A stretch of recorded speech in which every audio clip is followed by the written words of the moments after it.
strong.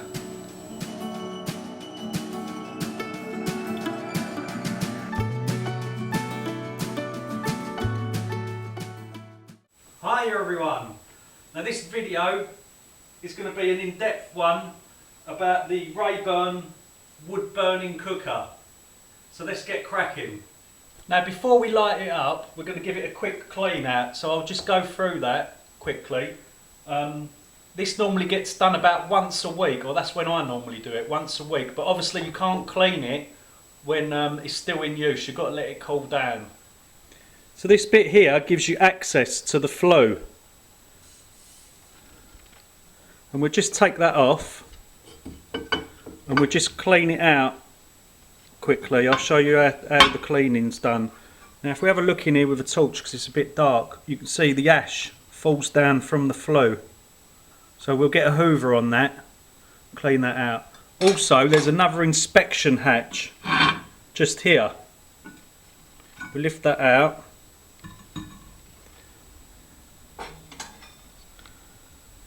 And also that will need a clean out as well.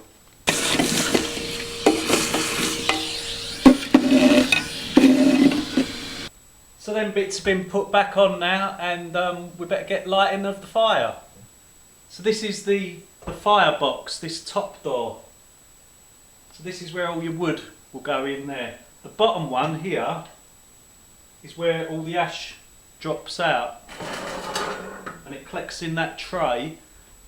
You can empty that. We use that ash. We make sure we're burning like real good wood, like oak and stuff like that. No treated wood, and then we can use that ash on the garden for the vegetables.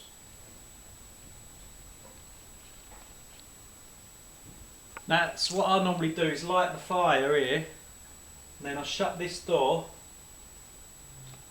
leave this bottom door open to just get the draft going. Now this bit here needs pulling all the way out. It's a dampener, and this is also another dampener, so that needs pushing in so it's sitting flat against this. So it's all fully open during the lighting time of it. It's every vent is fully open. Now after about a minute or so, you can start hearing the fire roaring away. I'll take the camera up close and see if you can hear it.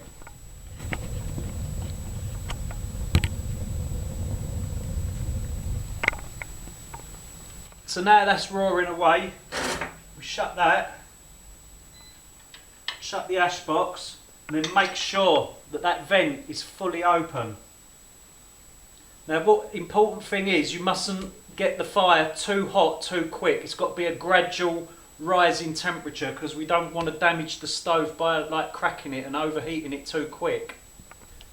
Now I think it's important to have one of these stovepipe thermometers fitted.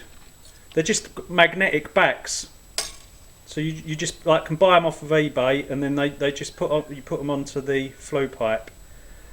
Now we want to make sure we get the correct operating temperature for the flue, and we do not want to go above this line into this zone, otherwise there is risk of damaging the stove again. So now it's been going for quite a while now, for about 5 minutes. I'm going to open the door. I'm going to add some more wood.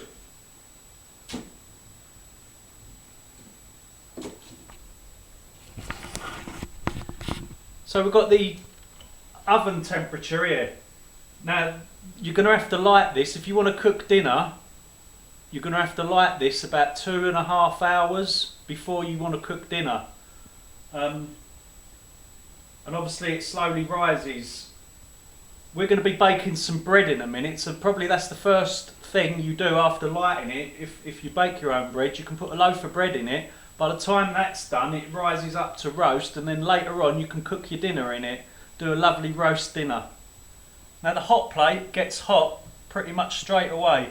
It's only been lit for about 10 minutes now, and it's hot enough to boil a kettle, so let's make a cup of tea.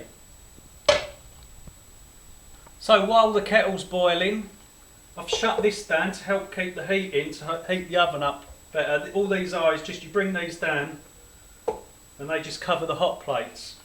Now we're getting into the correct temperature. zone for the flue, and also we don't want to overheat it now. The fire's still roaring away, so we've got to shut the bottom vent off now. Now we're not going to shut it all the way because we don't want to dampen it down fully, but we just want to stop this from going into a higher zone. And yes, it's a lot of mucking about, but you're cooking for free. And if you want to be self-sufficient and you're at home all day long, you've got time to look after appliances like this. Now while we're waiting for the kettle to boil, I just want to give you a quick link to a really good channel. It's called No Budget Homestead. It's run by somebody called Scott, a lovely man, and he's got his younger boy with him called Little Man.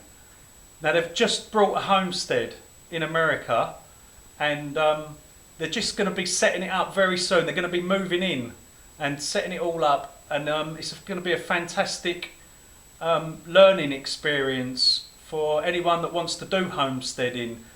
Scott is a very sort of clever man. He knows how to save the pennies. He knows what he's doing. So I'll be very grateful if you could pop along and check his channel out and give him a bit of support. It is actually fantastic. The link's in the description box. Pop along and give him a sub. There we go. There goes the kettle. It's noisy enough so you can hear it even in the garden. Now a basket this size can last most of the day. I would actually say that it is very efficient. It burns very little wood for what you want. We have an Arga log burner in our front room, and that actually gets through more wood than what this does. Now to get the maximum efficiency out of this stove, I recommend you get a moisture meter and you use well seasoned wood.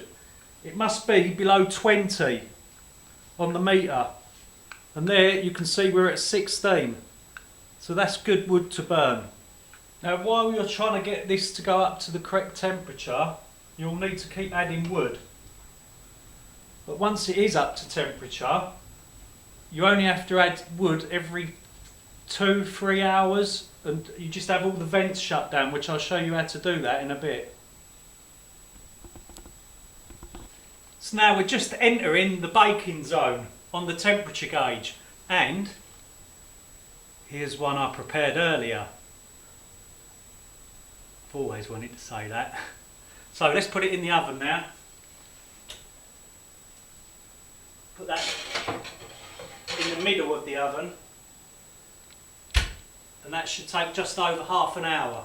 Now we've nicely entered the baking zone now, it's in the middle. So shut the bottom vent down because we need to maintain this temperature now for the bread to cook. And then we're going to push this in and just open that a little bit. Now, where I work so hard, I've got very thick skin on my hands, almost like asbestos hands. But I recommend that you use an oven glove or a tea towel. I normally just put a tea towel over my hand like this so I can touch things, because everything is like red hot now. All of this front is getting red hot. The top, all of the flue pipe there, that's getting really hot as well. So the only thing you can touch really without wearing oven gloves or a tea towel over your hand is these two handles, these two here, and this bar. Everything else is red hot. If you've got children running around, I recommend that, well, they can't touch this. It's too hot for them to touch. They'll burn their skin. Now it's just been about 40 minutes now, and the bread should be ready.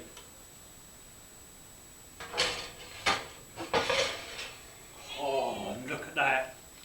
Woohoo! Fresh bread. So that's it really.